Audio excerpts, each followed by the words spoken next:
इस वक्त हम मौजूद हैं एक विशाल पहाड़ की चोटी पर जो हर तरफ से जंगलों से घिरा हुआ है।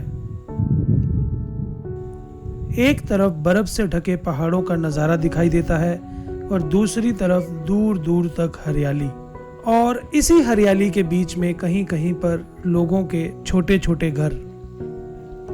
इस वक्त सुबह के 6 बज रहे हैं और सूर्य उदय हो चुका है। ठंडी ठंडी हवाओं के बीच जब सूर्य की किरणें शरीर पर पड़ रही हैं तो एक अलग ही ऊर्जा का एहसास हो रहा है।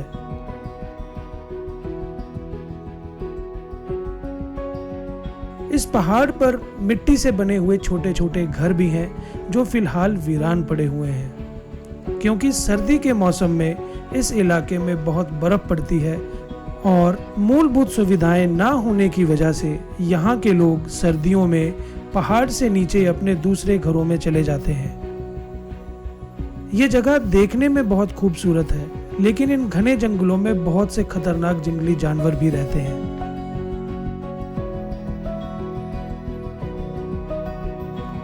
इस पहाड़ पर एक मंदिर भी है जिसकी अपनी ही एक विशेषता है। इस मंदिर को देखने के लिए हम कल शाम को ही यहाँ पर आ गए थे।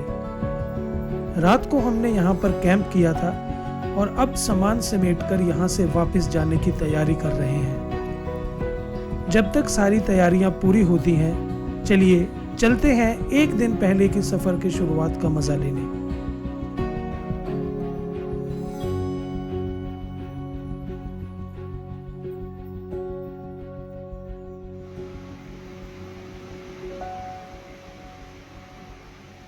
इस सफर की शुरुआत भी पवित्र रावी नदी के आशीर्वाद से हो रही है। इस वक्त हम मौजूद हैं हिमाचल प्रदेश के जिला चंबा के बालू नामक स्थान पर। जैसा कि हमने अपनी पुरानी वीडियोस में भी बताया था कि बालू एक लौता स्थान है जहां पर साल नदी और रावी नदी का संगम होता है। चलिए अब इस ट्रैक का पूरा ट्रैवल प्लान समझ लेते हैं। बालू से हम चंबा बाईपास रोड से होते हुए स्रोथा नाला के रास्ते चंबा झुमार रोड की तरफ मुड़ेंगे और फिर लुड्डू नामक स्थान से राइट टर्न लेते हुए घरमानी वाली रोड को फॉलो करेंगे। वहां से हम कड़पेई नाम के गांव की ओर जाएंगे। कड़पेई में सड़क का एंड हो जाता है और वहीं से गट्टू नाग मंदिर के लिए हमारा ट्रैक शुरू होगा।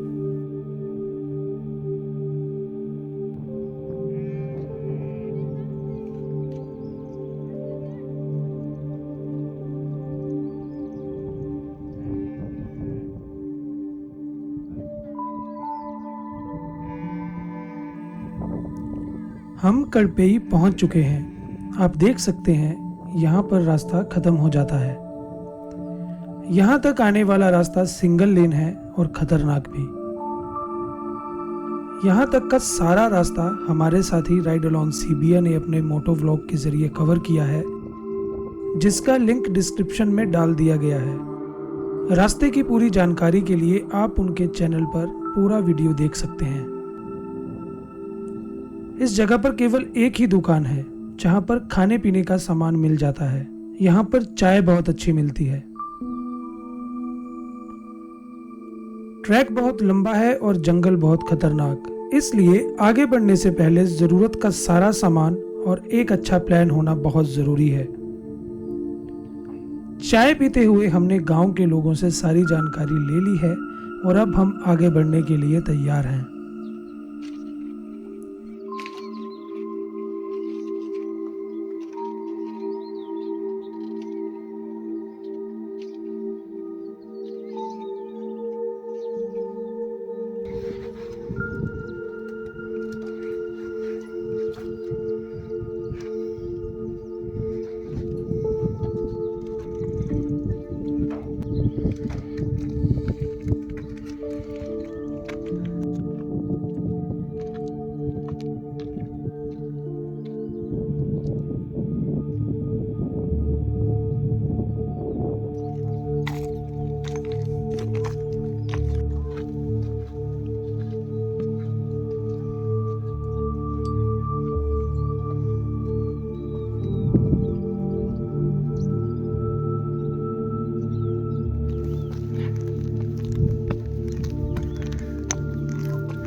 इस गांव के लोग बहुत फ्रेंडली हैं।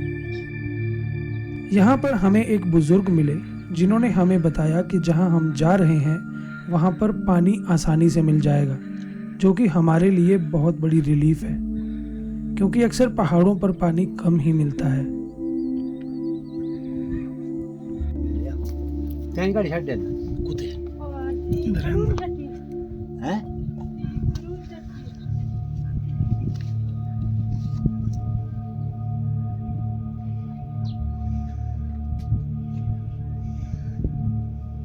थोड़ी देर यहाँ रुकने के बाद अब हम आगे बढ़ने के लिए तैयार हैं।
इस ट्रैक की सबसे अलग बात यह है कि कभी पहाड़ को चढ़ना पड़ रहा है तो कभी उतरना।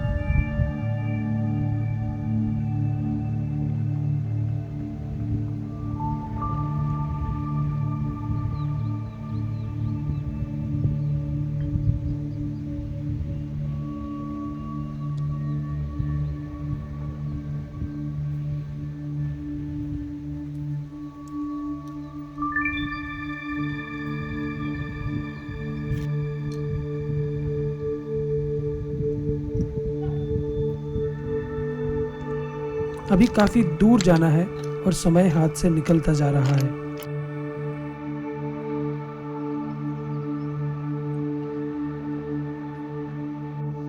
प्यास लगने पर हम अक्सर इस तरह से बहते हुए पानी को देखकर उसे पीने लग जाते हैं, लेकिन ऐसा नहीं करना चाहिए।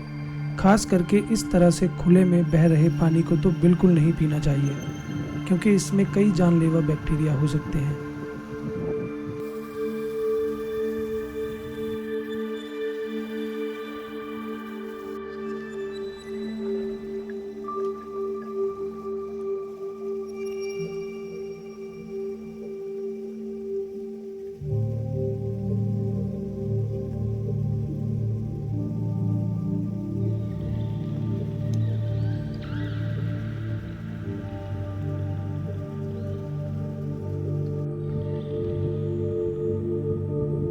रास्ता बहुत कठिन है और चलने में दिक्कत हो रही है, लेकिन हम हार नहीं मानेंगे।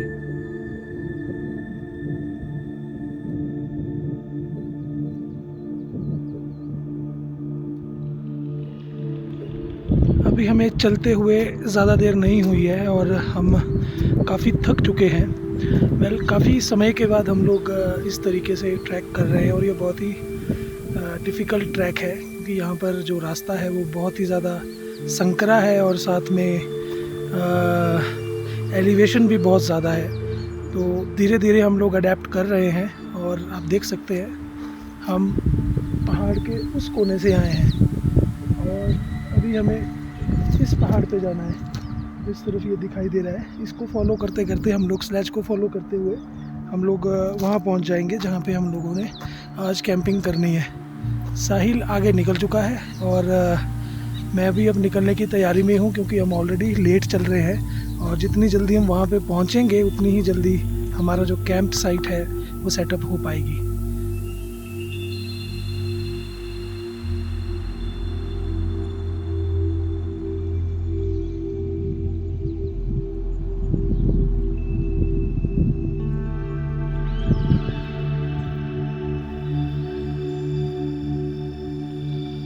थोड़े आगे चलने पर हमें एक पुराना जल स्रोत मिला जो पूरी तरह से सूख चुका है।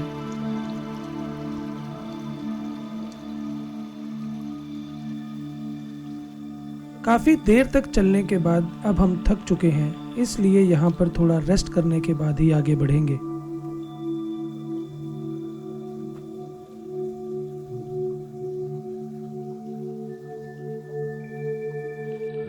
करीब 2 घंटे हो चुके हैं। हम उस पहाड़ से चलते हुए अब इस पहाड़ पर पहुंच चुके हैं और अभी आगे बहुत दूर जाना है।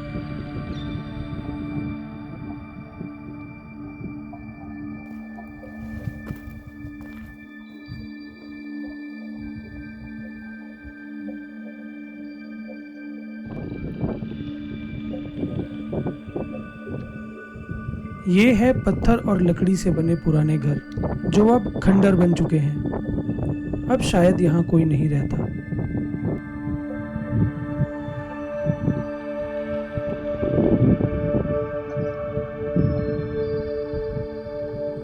सर्दियों में जब बर्फ गिरती है तो आमतौर पर ग्लेशियर बनकर वो पहाड़ के नीचे गिरने लगता है।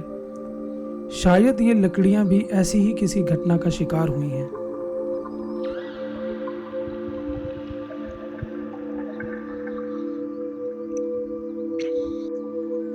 बातों बातों में हमें पता ही नहीं चला कि हम कब रास्ता भटक गए। अब हम नहीं जानते कि हम कहाँ पर हैं। ये जंगल घना है और हम एक ढलान पर खड़े हुए हैं। हमें ये तो पता है कि हमें किस तरफ जाना है, लेकिन ये नहीं पता अब यहाँ से कैसे निकलें। हमने डिसाइड किया कि हम तिरछी डायरेक्शन में ऊपर की ओर जाएंगे।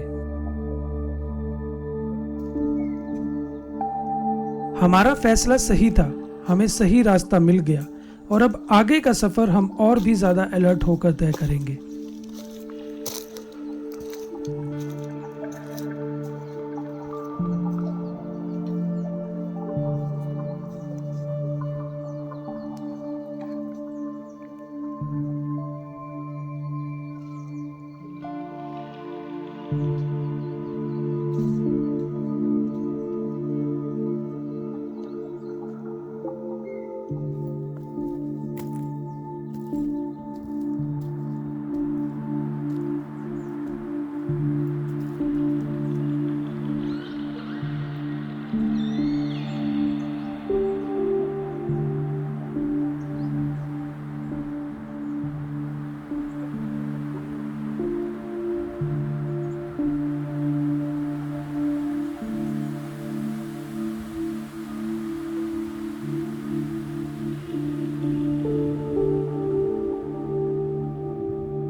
काफी देर चलने के बाद हम एक ऐसी जगह पर पहुंचे जहां पहुंचते ही सारी थकान मिट गई।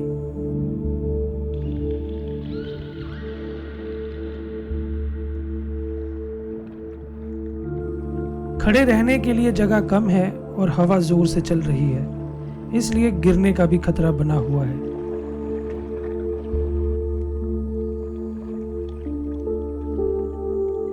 करीब 4 घंटे के बाद हम अपनी मंजिल तक पहुंच गए और यहाँ पर हमें बहुत से घर भी दिखे, लेकिन ये घर खाली पड़े हैं। लगता है सर्दियां खत्म होने के बाद अभी तक लोग यहाँ वापस रहने नहीं आए हैं।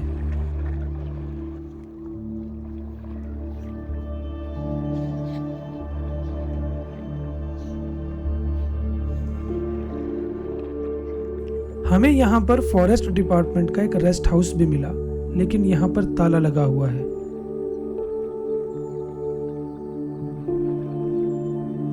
आसपास घने जंगलों को देखते हुए हमने डिसाइड किया है कि हम अपना कैंप रेस्ट हाउस के पेरीमीटर के अंदर ही बनाएंगे। मौसम खराब होता दिखाई दे रहा है। अगर रात में बारिश हुई तो आग नहीं जल पाएगी और जंगली जानवरों से भरे हुए जंगल में रात काटना बहुत मुश्किल हो जाएगा।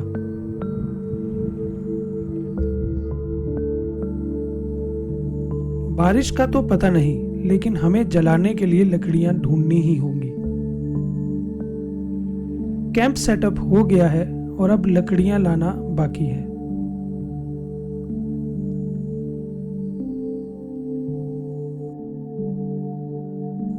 लेकिन उससे भी पहले अंधेरा होने से पहले हमें पानी लाना होगा।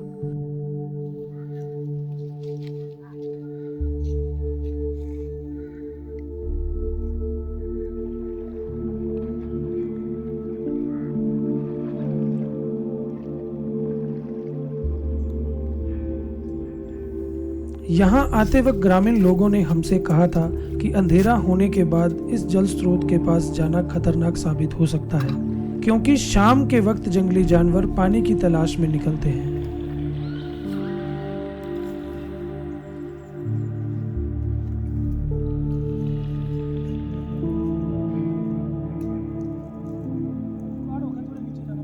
लकड़ियां ढूंढने में कोई दिक्कत नहीं हुई। हमें एक पेड़ का बड़ा सा लट्ठा मिल गया जो सारी रात जलेगा।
आग अब जल चुकी है, आसमान भी साफ है। अब हम आराम से कॉफ़ी पीते हुए इस सुकून भरी शांति और आसमान के तारों का मज़ा ले सकते हैं।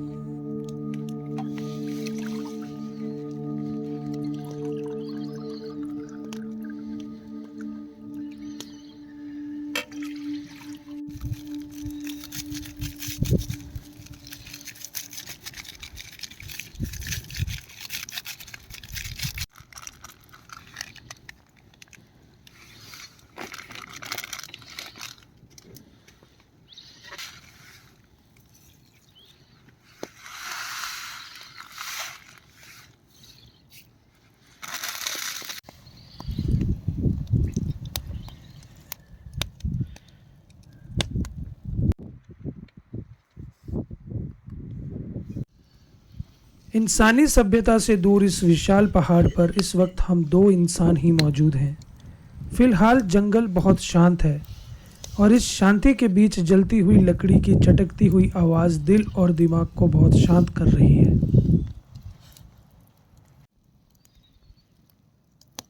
आज का दिन बहुत संघर्ष भरा बीता। कल सुबह हम मंदिर को एक्सप्लोर करेंगे। पहाड़ पर आकर यार आप नेचर से कनेक्ट हो जाते हैं, आप परमात्मा से कनेक्ट हो जाते हैं।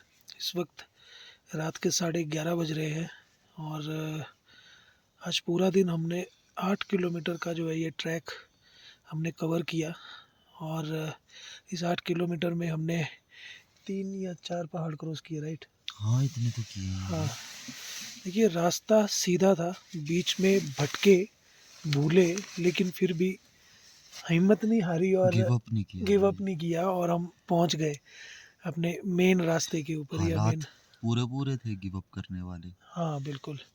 एक पॉइंट तो ऐसा आया था कि हम सोच रहे थे कि हम गलत रास्ते पे आ गए हैं और यहाँ से वापस जाने में भलाई है। और मुझे अभी भी याद है कि टाइम 3:30 बजे का था।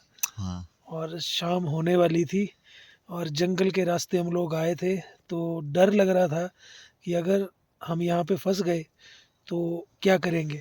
जब हम रास्ते से आ रहे थे यहाँ पे, तो मतलब रास्ते में कई जगह में नेचुरल सोर्सेज मिले वाटर के, लेकिन हमारे पास लोड इतना ज़्यादा था दोनों के पास कि हम लोग ये सोच रहे थे कि पानी आगे से लेंगे, क्योंकि हमें लोगों ने बताया था कि जहाँ पे आप लोग जा रहे हो वहाँ पे आपको आसपास पानी भी मिलता है। लेकिन जब हम यहाँ पर पहुँचे तो यहाँ पर पानी हमने काफ़ी ढूंढा तो हमें नहीं मिला, तो हम बहुत डिसहार्टेड से हो गए थे। यहाँ पर नीचे एक मंदिर है, तो मंदिर ये क्या बोल सकते हैं, जैसे कि हम ये मानते हैं कि परमात्मा एक ही है। आप चाहे उसे मंदिर में ढूंढो या मस्जिद में ढूंढो या गुरुद्वारे में ढूंढो, कहीं भी जाओ या चर्च में ढूंढो, आप जो भी आप मांगोगे वो एक ही सोर्स से आपको वो विश जो है वो पूरी होगी। पूरी होती। अभी हम सोच ही रहे थे कि यार अब नीचे जाते हैं और वहाँ पे जाके हम लोग ऊपर वाले से प्रार्थना करते हैं कि यार एटलीस्ट हमें पानी का सोर्स मिल जाए, क्योंकि सुबह से चल रहे थे, थक चुके थे। मतलब आप यकीन नहीं करोगे, अभी हम सोच रहे थे कि हमारे को मतलब ऊपर वाला मदद करे, हमें पानी मिल जाए, और यहीं पे in the middle of nowhere हमें 3 लोग मिले। पानी का सोर्स ज़्यादा दूर नहीं था, बस विजिबल नहीं था। हम गूगल मैप पे भी चेक कर रहे थे कि शायद यहाँ पे कहीं आसपास कोई नाला होगा, तो नाले से जाकर हम लोग लेकर आएंगे पानी, लेकिन नाला नहीं है। यहाँ पर एक नेचुरल सोर्स है, ज़मीन से पानी निकलता है और एक जगह इकट्ठा होता है। पानी जब हमने टेस्ट किया, आप यकीन नहीं करोगे, उस पानी के अंदर मतलब उसका टेस्ट ही कुछ अलग था ना। मतलब सही जैसे बात है। एक जैसे तृप्ति मिल जाती है ना बंदे को सही पानी बात पी है। के, कुछ सही इस बात है। तरह का पानी था वो। मज़ा आया यार, मतलब ठंडा पानी उस वक्त हमने पिया तो बहुत मज़ा आया। फिर उसके बाद लकड़ियाँ नहीं थी, तो मतलब लकड़ियाँ ढूंढने के लिए पता नहीं कहाँ कहाँ जाना पड़ा, और शाम होने वाली थी, डर भी लग रहा था। यहाँ पर भालुओं का खतरा है और भी बहुत सारे खतरनाक जंगली जानवर हैं, लेकिन फिर भी ऊपर वाले ने मदद करी, हमें पानी भी मिला और टूटी हुई लकड़ियाँ भी मिली। एक पेड़ की टहनी थी बहुत बड़ी टूटी हुई, तो हम उसे कंधे पर उठाकर हम दोनों लोग जो है वो भाई लेकर वो आए हैं। टहनी नहीं थी, वो तुम उसे छोटा पेड़ ही कह सकते हो बिना हम्म, टहनियों के। सही बात है, सही बात है। ये भी ठीक बोला, वो टूटा हुआ था पहले से, तो हमने उसको उठाया, यहाँ लेकर आए और छोटी मोटी लकड़ियों के साथ हमने आग जलाई। तो बहुत ही चैलेंजिंग ये एक्सपीडिशन थी। सही बात है। सही बात है। और अभी देखते हैं सुबह क्या होता है। तो अभी हम लोग टेंट में हैं, लाइट जल रही है, बाहर आग जल रही है, और सुबह तक ये जलती रहेगी। और होप करते हैं कि सब ठीक रहे। नहीं नहीं, सब ठीक रहेगा। तो जिन्होंने सब इतना पानी अरेंज करवा दिया अपने हम्म, पास, हमें यहाँ पे बिठाया हम्म, हुआ है, तो वो क्या हम्म, ही होने देंगे हमें। कुछ नहीं होता। सही सही बात है, सही बात है। कुछ नहीं होता। तो अभी इस वीडियो को रैप अप करते हैं, और कल सुबह मिलते हैं आपसे।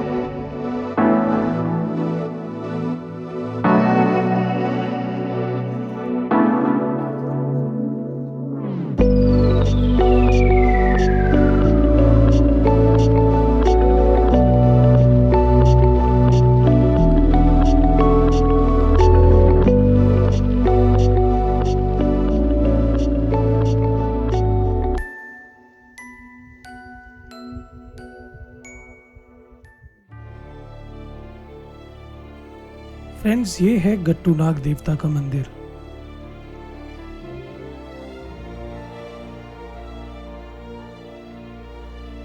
इसे मंदिर को एक्सप्लोर करने के लिए हम इतनी दूर से यहाँ आए हैं।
इस मंदिर की दीवारों पर भगवान की मूर्तियां बनी हुई हैं।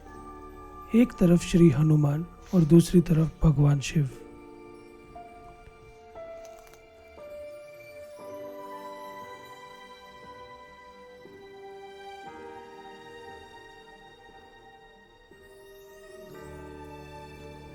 मंदिर का स्ट्रक्चर सीमेंट से बना हुआ है और जमीन पर चक्के बिछे हुए हैं।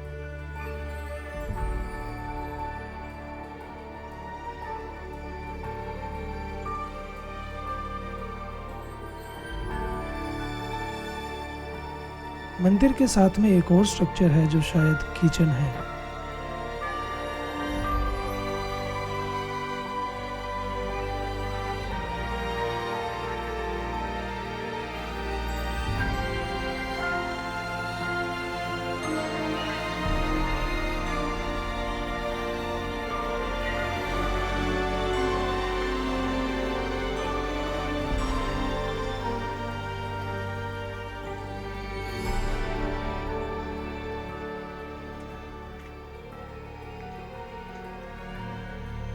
इस मंदिर के आसपास बहुत ही सकारात्मक ऊर्जा महसूस हो रही है।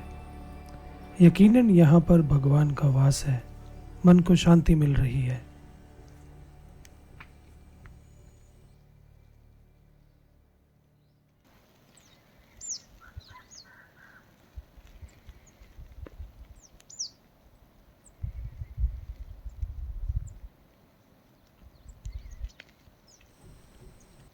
इस एक्सपीडिशन में हमने बहुत कुछ सीखा। निश्चित तौर पर हमारे स्किल्स अपग्रेड हुए हैं। सच कहें तो यहाँ से वापस जाने का मन ही नहीं कर रहा, लेकिन वापस आने के लिए जाना ज़रूरी है। इसी के साथ हमारी एक और एक्सपीडिशन पूरी हुई। अब फिर से एक नए सफ़र में आपसे मुलाकात होगी। तब तक के लिए जय हिंद।